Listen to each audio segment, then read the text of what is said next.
ขอบใจเปิดหน้าผมด้วยเนาะย่อพากันยกของขึ้นมาเลยยกของเลยยกเย่เราเคยได้เราเคยเย่อะไรพี่น้องได้กันอันนี้บ่น้องว่าที่จะได้นี่ประมาณนี้เนาะใช้เบิ้งเป็นยังไงต้นเลยต้นแบบห่านคือน้องวัวอยากได้บ่นี่นะมีเงินเนี่ยอะไรบางคนนั้นเขาบอกว่ามันแบบเฮาได้เงินแบบเฮาวางแต่เงินเขาเนาะบางคนเขาได้แต่เฮาอยู่ซุมื้อนี้ก็ต้องมีเงินต่อมีเงินเฮาอยู่บ่ได้เนาะเอาเข่าเบิดสิไปหาคออยู่ไสติเนาะ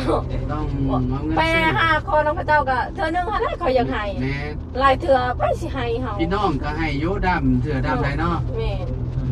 จำเป็นนาลีใช่นี่เฮาบ่ได้เป็นอย่างมือตีนก็มีเปิดบ่หาไปหาคอแต่น้องพระเจ้าก็เฮาต้องหาอย่างก็เฮาต้องหาเฮามีเนาะแต่บ่หาก็มันก็บ่มีอยู่แต่ในเฮือนให้เงินไปหาเอามันก็บ่ได้เฮาต้องไปหาเฮาต้อง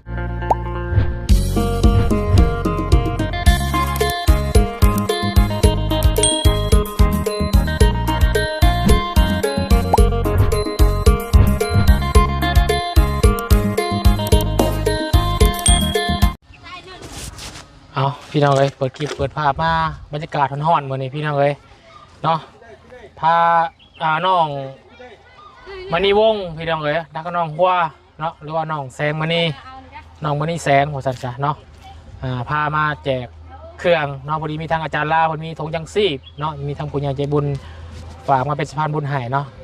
ก็เลยจะมาเก็บภาพบรรยากาศให้พี่น้องนะครับไปชมเนาะน้องทั้งสองคนคนจิตอาสาพามาหมู่บ้านที่ยังไม่เคยแจกกว่าสันพี่น้องเลยเนาะโอ้ก็เห็นหมู่บ้านนี่ก็หลังคาเงินก็โอเคพี่น้องเลยเนาะเป็นก็คือสีบุมีอะไรเนาะหรือว่าสมควรแล้วที่มาแจกอยู่หมู่บ้านนี่พี่น้องเลยเนาะเอาผมเองในนามสะพานบุญพี่น้องเลยขอกราบทักทายสบายดีเด้อสบายดีพ่อแม่พี่น้องเนาะสบายดีหมู่เพื่อนกันเบิร์ดสุขุสุคนสบายดีFCผู้ใหญ่จิบุญประตูฐานเนาะยินดีต้อนรับเข้าสู่ช่อง YouTube ของสารวัตรพี่น้องเลยมาแจกเครื่องนำอาจารย์ลาวเนาะพอดีมีทางพี่น้องกันครับน้องมณีวงสบายดีน้องมณีวงน้องแสงมณีเนาะวันนี้แสงเล็กน้อยใส่ส่งใส่เสื้อเด้อบอกคนเด้อใส่บรรจุคนแล้วเนาะจักรังคาเฮือนในหมู่บ้านนี่เนาะเสหลักดงเนี่ยดึงข้างหลังเฮือนตะปอกตะแปกพี่น้อง15รังคาเฮือน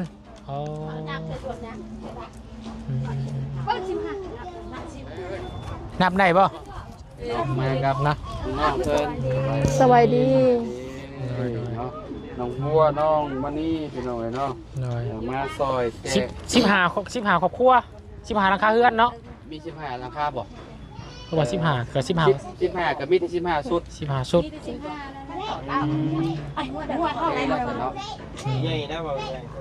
คือมีแต่ผู้หญิงเนาะผู้ชายไปใส่เบิดไปเลยอ๋อ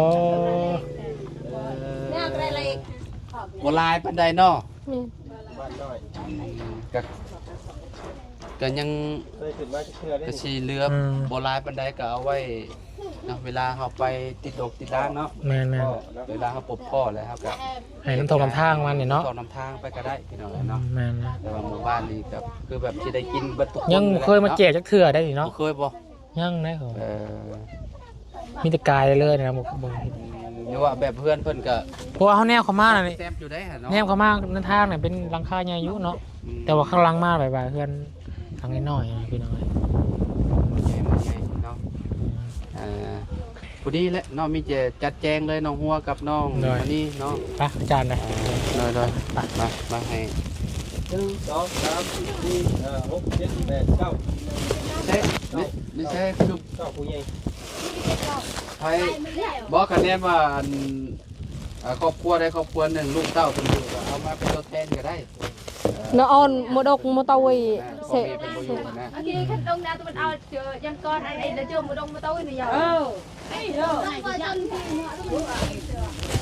ใครเนี่ยได้มีชุมนอกมีก้อนอันนั้นหมู่ภาษาเจ้าไปละเจ้าเยอะมากไอ้อันน่ะแกงอ่อนตรงไป ลงเลยปกติให้ล่ะ ต้องเลยกินน้ำไว้ เอาจะคือเจ้าน่ะเราพร มาพี่ก็ได้ยับมาพี่เจ้าน่ะยับมาพี่มา เย้าไปก่อน มาเอาเด้อแจกถุงยางชีพ คนเราทำมาขายไปจากนอก ยันแบบว่ายันทำมาขายเนี่ยเงินบ่หัวมาคนเป็นย่านทำมาขายบ่แจกฟรีเด้อแจกฟรีมาโอ้ยพี่น้อยเนาะ เอาละทำไม มีแต่ ตะเบิดเนาะเอามาดกมาเนี่ย พี่น้องมี มาดงมาเตาอื่นกันอะ ปลากระป๋องแล้วก็เกลือเป็นนัวเนาะ เลย เล็กน้อยกับผู้นี้แหละเพิ่นมาต้มกินเนาะปลากระป๋องนี่ก็ไปเฮ็ดยำอีหยังก็แล้วแต่เพิ่นดอกเนาะมาโบราณปานใดแล้วผู้ชายไปใส่เกาะสมบัติเจ้าว่าน่ะจะไปเฮ็ดเวียกอยู่โรงงานนี่เนาะ บางคนเกิดเวียกจองจันทร์เพื่อนได้เข้าไปใส่มาให้มาหลายๆคนก่อนเนาะ15หลังบ่1 2 3 4 5 6 7 8 9 10 11โอ้ยังอีกเด้อ12เลขมาเลย12เลย2 13 14 15ได้อยู่พี่น้อยเนาะ ระวังทางไหนโอ้หรือมา มาพร้อมเลยเด้เจ๊งเลยเด้เนาะมาไปสิมาก่อนมา หน้าไอ้หยอง เลย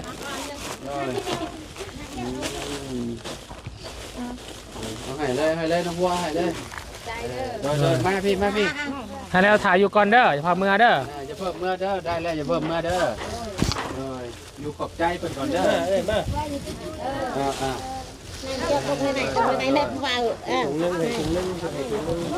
มาเลยมา นี่อันแม่เราไปแล้วนี่เหลือแต่ลูกเรา โอ้ผ่านลูกโอเค ไก่วัวฝั่งนั้นได้ครบแล้วบ่ เจอđâu chờ rồi này nào cái con nào cảm về ăn chợ bơ มีขนมมีแต่นี่แหละมีแต่มามุงมาม่านี่แหละได้ครบบ่ล่ะบ่หัว rồi จะครอบครัวน่ะ หาแล้วบอกว่าที่หา 1 2 mà sòn nó bơn chứ 6 mà nào cả ạ cái on đông đây cả ạ anh nào cả ạ 12ยังมีอีกยังขาดอยู่2ใช่ này là cái bà tàu ấy อันน่ะแม่เราอยู่บ่แม่เราบ่อยู่อะล่ะเอาใช่มาตีมาจะพายบ่โอ้ย ไอ้เขากล้องเนาะ เจ้าไปเจ้าเพิ่งจะได้หมอ มันโมกล้ามาพี่หน่อยเนาะอยากอายเพิ่นเป็นผู้สาวเนาะเอามาขอบใจเพิ่นก่อนเนาะมาพี่รวมโตกันมารวมโตกันพี่ก็ได้เนาะโดยมาตู้ คุยกันพ่อ เลยเอาแต่ผู้ใหญ่ก็ได้เด็กน้อยบ่เข้ามากกันนะครับแล้วเนาะเจ้าเขาเจ้าหัน เข้าแต่เจ้านั่นแหละหมู่บ้านนี้ก็คือแบบบ่ใหญ่ปานใดเนาะคนก็บ่ค่อยหลายเด็กน้อยก็สำนี่เด็กน้อยเนาะบ่หลายปานใดพี่น้องเอ้ยเนาะเพราะว่า15หลังคาเนาะประมาณนั้นแหละพี่น้องเอ้ยเนาะก็เฮาเลือกหมู่บ้านก็เอาหมู่บ้านบ่ใหญ่ปานใดพี่น้องเอ้ยเนาะพอได้แจกเนาะเป็นถุงยางชีพนี่แหละพี่น้องเอ้ย บ่เคยได้ยี่บ่แบบนี้ มีคนมาให้บ่ โอเคเอ้ย บ่ยางน้ำทงน้ำทางนี่เคยได้แบบนี้ยี่บ่ nhà tay thật เรา là เคยบ่ เวลาย่างตามทุ่งตามทางอะเนาะ บอลลี่ท่านคือไปยายเป็นคนคนนั้น ฮะ บอลลี่ บอลลี่วะ ทีมงาน เบาลี่ ตุ้ยอะไร มันตุ้ย ใส่ ๆเจ้าได้อยู่ใส่ ลำไส้ไปแล้วก็ลำไส้ ได้พรม มาใช้ผม อ แต่โคมแต่ช่วงหน้าหนาวพุ่นเนาะ แต่ยามหนาวพุ่นเนาะก็โดนเลยแหละพี่น้องเนาะมีแต่ฝากกันขอบคุณเพิ่นเด้อเนาะขอบคุณทางขอจอยเพิ่นนั่นแหละขอบใจ ขอบใจ เพิ่นร่ำรวยเนาะ เอาย่อพากันยกของขึ้นมาเลยยกของเลยยกเย่เราเคยได้เราเคยเย่อะไรพี่น้อง ได้กันก่อนหน้าเลยเนาะ อ่า เพราะว่า ตอนเนาะ อยู่บ้านคนแย่ได้ เหลือมีบ่ปอง แรงเนาะ พอดีเบิดพอดีบ่เกลือเบิดพอดีบ่เบิดเกลือ โอ้มาถึงจังหวะพอดีเนาะถึงจังหวะนี้ล้อนี่เอ้ยอันนี้น่ะคงไปโดนไปเจ้าไอ้ได้10 มื้อ เกลือได้10 มื้อ คงหนึ่งได้10 มื้อ ที่หลายแท้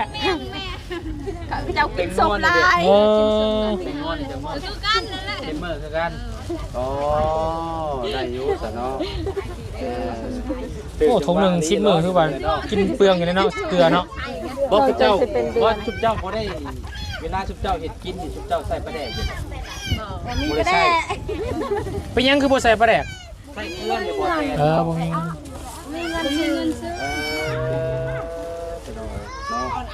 ได้อยู่ประแดกก็มีเงิน เวลาก้อยแจ่วบ่พริกชุบเจ้าเอาหยังใส่ มีแต่เกลือ เกลือก็เป็นงัวอย่างเดียว มักเป็ดทอด โดยแล้วก็เอาน้ำผสมหน่อยนึงในหมู่บ้านที่เจ้าใส่น้ำปลาบ่ บ่น้ำธรรมดาน้ำสาง สร้างมันยังอยู่เลย สร้าง เนาะ ให้น้ำเขาน้ำประดักน้ำหู น้ำกินนี่สร้างน้ำห่วยบ่น้องเอาดีใจน้ำได้เกลือทันใส่พอดีเลยเนาะผู้ชายบ่อยู่พี่น้อยนะก็เจ้าฝั่งนั่นสิเป็นโรงงานในพี่น้อยเนาะ คือว่าหมู่บ้านนี่ผู้ชายโอเคอยู่เนาะไปหาเฮ็ดเวียก ผู้ชายเลยผู้ชายพวกเราบ่ได้มา บ่ถือว่าคือเจ้าก็เฮ็ดเวียกเฮ็ดงานอยู่ผู้ชายน่ะเนาะเจ้าไปเฮ็ดเวียกอยู่โรงงานพุ่นพี่น้อย เรียกขึ้นรถมาเขาขึ้นแป้งบนรถมาเฮ็ดงาน เออ เฮ็ดเวียกทั่วไป บ่ได้ไปอยู่ประจำบ่ไอ้เฮ็ดเวียก เวลารถมาเขาเจ้าก็จะเอาขึ้นแปลงถ้ารถไปได้มาเขาเจ้าก็พัก อ๋อ เวียดบ่ได้ครับ แต่ว่าเจ้าบ่จะบ่ได้รับผลงานประจำเนาะ คนอยู่โรงงานแล้วแต่บ้านอื่น อ๋อเขาเจ้ามาอยู่นี่เนาะ เขา แต่ว่า เขาเฮ็ด พี่เจ้านี่มีแต่ไปเฮ็ดชั่วคราวซื่อ ชั่วคราวบ่มีรถก็อยู่เรือน โดยพี่น้อยเนาะก็วันเท่าใดก็เจ้าจ้างเด้อได้บ่วันละแสน เขาไล่เป็นโตนนึงได้ ได้เป็นต้นบ่ แม่นเอาขึ้นแปลงเอา เขาจะเอาขึ้นแปลงนี่ซะเขาไล่เป็นโตนเอา ตันเท่าใดเขาฮู้บ่ตันละแสน2แสนแล้วเนาะ เป็นบ้านมือรถมาธรรมดาอยู่ แสนหนึ่ง50 ประมาณนั้น150ต่อตันหนึง เพ นะ ราะว่าหลายคนเด้เอาขึ้น ตัวอย่างนี่ตันหนึงล้านหนึงเอา แม่นแล้ว ก็ต้องหลายคนลงใส่กัน เมนประมาณ10 คน อ่า 10คนกับคนละแสน ไว้10คน 30 40คันหนึ่งมาอันนี้แหละ ก็สิแบ่งๆกันนั่นแหละมันก็สิได้บ่หลายปานใดดอกเนาะก็ดีกว่าบ่ไปเฮ็ดเนาะสุเจ้าเฮ็ดให้เฮ็ดสวนอยู่บ่ซะสุเจ้า เฮ็ดแต่มันบ่เป็นแถวนี้เฮ็ดให้บ่เป็น ข้าวก็บ่ค่อยมีบ่ซื้อข้าวโลกิน แนวนั้น ก็ถือว่านักอยู่เด้อพี่น้อยเนาะ แม่น แต่ละเดือนนี้ไปครอบครัวหลายนี่คือแบบข้าวนี่ต้องซื้อหลายเนาะคือน้องมันนี่น้องบัวก็ซื้อข้าวกินตัวนี้ก็ได้ซื้อข้าว เขากินก็หมดแล้ว ข้าวเบิดแหละ แม่น เนาะ สิ้นเดือนสิ้นใจ เป็นเงินเดือนในครูกับ ผู้ดีเลยหา700,000ผู้ดีเขาสอบห เซ นึง นมันยังมอง จะมองว่า2 เดือนออกเท่านึงก็สิเฮ็ดได้เนาะก็ต้องซื้อข้าวโลกินก่อนหาเงินก็ได้ยินว่าพอไปส่งรถนำกระเจ้าแน่ก็พอได้ซื้อข้าวซื้อหยังเนาะเราอันนั้นรับส่งรถให้กระเจ้าได้นี่ โอ้ เราน่ะเนาะ ส่งรถยัง ร รถจักรรถยังนี่แหละคือว่าบุญโค้งอ่ะเด้ อ๋อ เวลาก็เจ้ามาก็เจ้าก็สิใช้เอาไปส่งให้หั่นนะก็ได้คันละ100,000 200,000ก็บ่ได้ซื้อเขาให้ลูกให้เมียกินเนาะเอาก็สิประมาณนี้แหละพี่น้อง เอาไปlại là kỳ chu chứ สิ phải đạt ấy chứ เดินทางต่อพี่น้องเอ้ยเนาะสมเฮาก็ได้ก็สิไป บ้าน ไป นี้ บ้านห้วยยึงก่อนพี่น้องเอ้ยเนาะทางเบาจันทร์เพิ่นว่าเพิ่นสิจะเข้าไปเอาการรอรุ่นรอชมน้ำคลิปเบาจันทร์หมดแหละพี่น้องเอ้ยเนาะว่าสิจังใดเนาะเข้าบ้านห้วยยึงก็ต้องมีแหละพี่น้องเอ้ยเนาะเอาก็สิแวะไปหาทางประตูเพิ่นแคปเพิ่นก่อนเนาะว่าเมื่อนั้นน่ะข่อยน่ะไปมอบเงินให้เราเนาะพอดีว่าไอ้ใจดีแหละเนาะที่ว่าเพิ่นฝากเงินมาให้เราแหละและให้เราไปตัดผมตัดหยังค่ะนะ อืม ให้เราไปเสริมรอบ่ฮู้ว่า มาวันนี้คือสิรอ แม่นมาบัดนี้แม่นบ่ฮู้ว่าเราสิไปตัดแล้วบ่หั่นน่ะเนาะก็ บัดนี้แล้ว ไปเบิ่งกัน พาสาวไปหาเราชับบาทเนี่ย วันนี้อยากเบิกเลยนะ เออจะเบิ่งเลยว่า บ่เคยเห็น น้ เล อง ย บัวกับน้องมานี่ไปเบิ่งตัวจริงเราเลยมื้อนี้เนาะ ว่าข้าก็เห็นในคลิปอันเบาเตียงน้อง เพราะว่าเจ้าเบิ่งแต่ในคลิป แม่น อืม เพราะว่าอยากเห็นตัวจริง โอ้ตัวจริงเราจะสู้ได้ อยากเห็น จะไปล เมีย ง เรา จะไปลงมักเราได้บ่ ปอดเมียเราสินั่นขลมเราเลยบ่ได้ว่าอะไรขลมคนตู้เพิ่นแค่เจ้าไปเห็นนี่เราเห็นผู้งามนี่โอ้ย น้องเคยอยู่แถวนี้แต่ว่าบ่เคยเข้าไปบ้านห้วยยึงบ่เคยเห็นจักเทื่อ เคยเข้าเถื่อ บ่เคย ไปเบิ่งน้ำกันจ้ะมื้อนี้เนาะ ครั้งแรกแล้วจ้ะเนาะ บ้านหัวยืนกับบ่ได้ใหญ่ เด้อแม่เด้อไปเอามาสู่ลูกสู่เต้ากินเด้อเด้อเอาอยู่ดีมีแห้งมีบัตรหน้าจะสิมาแจกให้ไหม โอ้ยให้เป็นใหญ่ร่ำรวยกว่าเก่าเนาะสิได้มาแจก ให้ผู้ใหญ่เพิ่นร่ำรวยกว่าเก่า โดยพี่น้องเอ้ยเนาะเอากะเนาะสิขอโตวล่ำลาแล้วแหละพี่น้องก่อนสิลาก็ต้องขอบคุณทางพ่อจอยเนาะที่ให้ลูกเป็นสะพานบุญให้เด้อพ่อเด้อมาแจกทงยังชีพครั้งนี้กะเนาะก็ขอให้จุมเจ้าอยู่ดีมีแรงความเจ็บบ่ให้ได้ความไข้บ่ให้มีปรารถนาสิ่งใดก็ขอให้ได้สิ่งนั้นเด้อนอนหลับให้ได้เงินหมื่นนอนตื่นให้ได้เงินแสนเพราะว่าพอสิเฮ็ดธุรกิจหยังค้าขายหยังก็ขอให้เจริญในหน้าที่การงานตลอดปีและตลอดไปเนาะที่สำคัญกะสุขภาพร่างกายแข็งแรงเนาะคือแบบเป็นโรคอัปเสริฐได้ที่ว่าบ่มีโรคภัยไข้เจ็บนี่เนาะพี่น้องเอ้ยเนาะคนเฮาน่ะก็มีแต่หวังซ้ำนั่นพี่น้องเอ้ยเนาะอายุยืนเด้อพ่อเด้อเนาะร่ำรวยกว่าเก่าเนาะที่ซอยคนทุกข์คนยากมาเนาะเอาสมเฮากะเนาะสิขอโตวล่ำลาแล้วพี่น้องเอ้ยเนาะไว้พบกันคลิปหน้าคลิปนี้กะกับบ่ได้มีอันคนหลายปานใดพี่น้องเอ้ยเนาะเพราะว่าเพิ่นหมู่บ้านเพิ่นน้อยๆหั้นนะพี่น้องนะพอดีอบอุ่นเนาะประมาณนี้แหละเนาะ กดช่วงแรงจังสีเกี่ยวไปเฮือนน้องมันนี่วงพันเนาะ ก็เข้าไปเบิ่งเด้อ จักเทื่อเราไปนำทีมงานเนี่ย อันตอนนั้นไปแจกเครื่องกับเบาไล่ล่ะกับเบานิวอยู่บ้านนั้น มันกำลังกลาง มันก็แรงชุมเจ้าเข้าไปเนาะ เทื่อหนึ่งแล้วเนาะ ส่งเถื่อ เทื่อที่สองนี่เนาะ ส่งเถื่อแล้วไปแจกอันตอนนั้นนั้นไปแจกอันบ้านกะแลงกลางแล้วมารอบสองแล้วไปแจกอยู่บ้านกะลุกกับเบานิว โดย ชามเทื่อนี่ แม่น 3เทื่อออกคลิปน้ำข่อย3เทื่อ4เทื่อนี่4คลิปนี่แหละพี่น้องเนาะทางน้องมื้อนี้เนาะมื้อนี้น้องเพิ่นก็มามาแจกเครื่องซอยพี่น้องได้บุญนำกันเด้อน้องเด้อเนาะเฮ็ดบุญร่วมกันพี่น้องกับผู้ใหญ่เพิ่นเนาะก็คือแบบเพิ่นก็น่าสิเป็นญาติกันนั่นแหละเนาะที่ว่าอันผู้ที่ว่าฝากเงินมาให้ซุมเจ้านี่แหละเนาะกับพอจอยก็เคยให้เงินน้องหัวเพิ่นไปแล้วเนาะรอบก่อน200กว่าๆเนาะตอนนั้นเนาะก็ได้มื้อนี้ก็ได้มาเฮ็ดบุญร่วมกันอีกเนาะพอดีมุกดีใจหลายๆเนาะเอาไปแล้วสบายดีเด้อพ่อกันไปเด้อพี่น้องเด้อเนาะอยู่ดีมีแห้งพี่น้องเด้อ ไปลงข้างล่างไป ไปขึ้นรถ โอ้ยลืมเปิดประตูให้เชิญครับท่านหญิง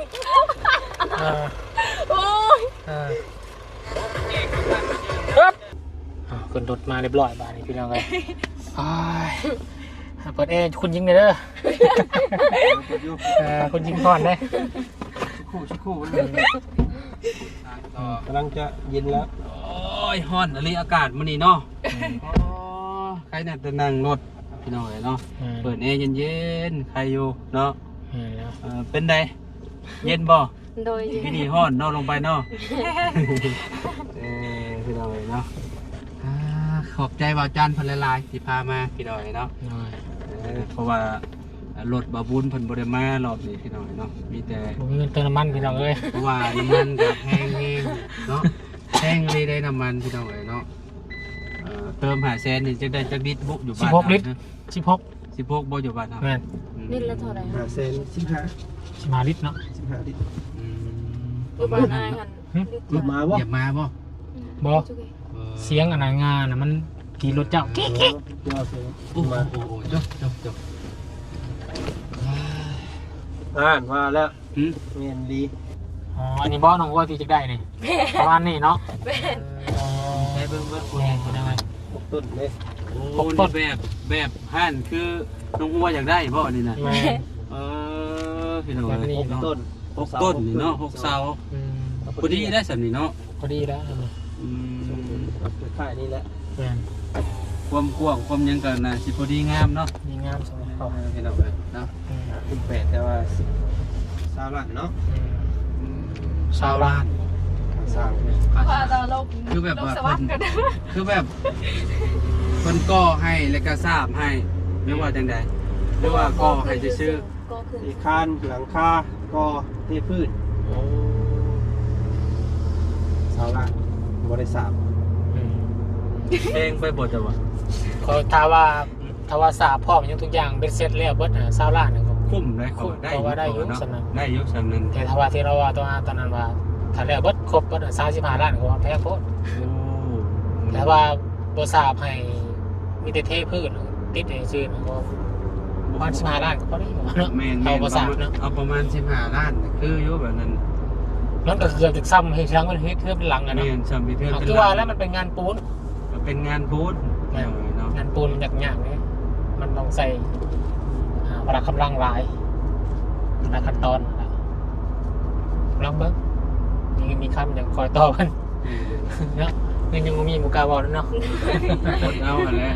เห็นอะไรเนาะ ขายมักซารีก่อนเด้อ ให้น้องกัน ขายมักซารี ได้เงินหลายๆก่อนเก็บเมียนหลายๆเจ้าก็ห้ามขายมักซาลีให้ได้ ไข่มอสลีได้12วันก็ซื้อไปเดี๋ยวนู้น ซื้อมาได้เป็น ซื้อเขาแน่เข้ากับเบิดแล้ว เข้ากับเบิร์ด แม่ อันนั้นว่าสิเอาให้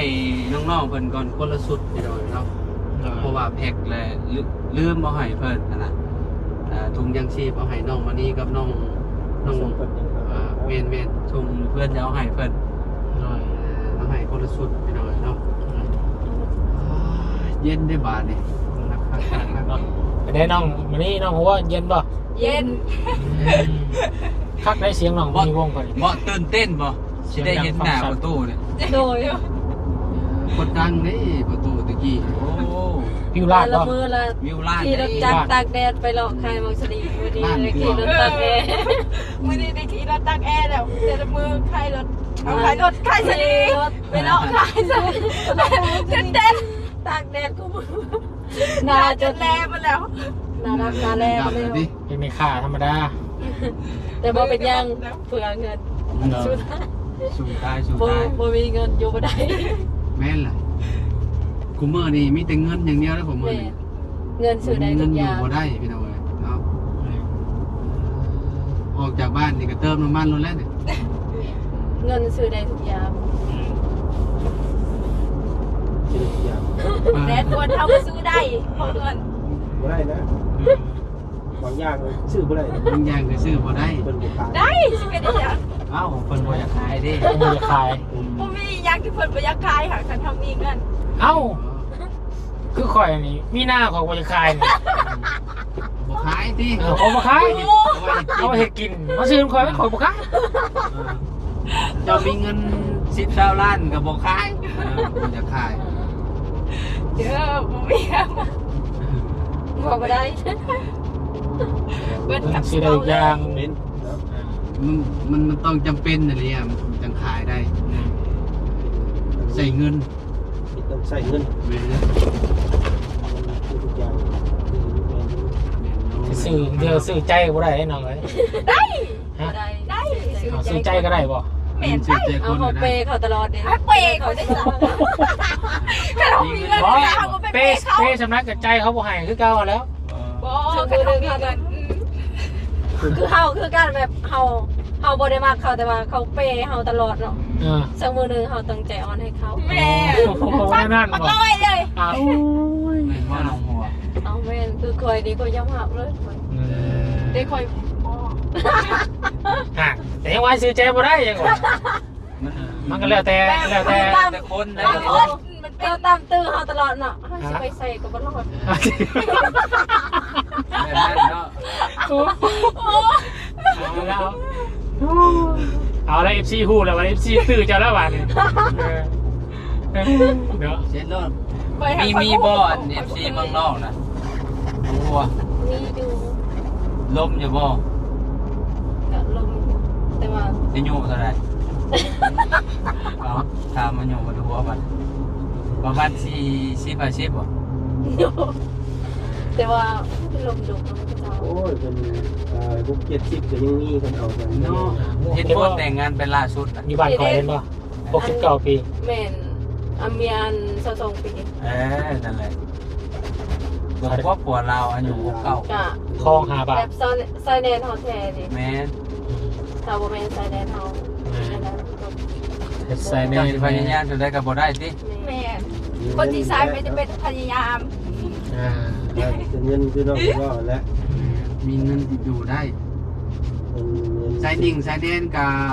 สมมติว่าเท่าๆกับมาอยู่นำกันก็อยู่กันบ่ทนดอกคะแนนผมมีเงินแบบเนาะแต่ว่าเวลาเจ็บไข้ได้ป่วยนะพี่น้องเอ้ยเนาะต้องมีเงินเนี่ยแหละไป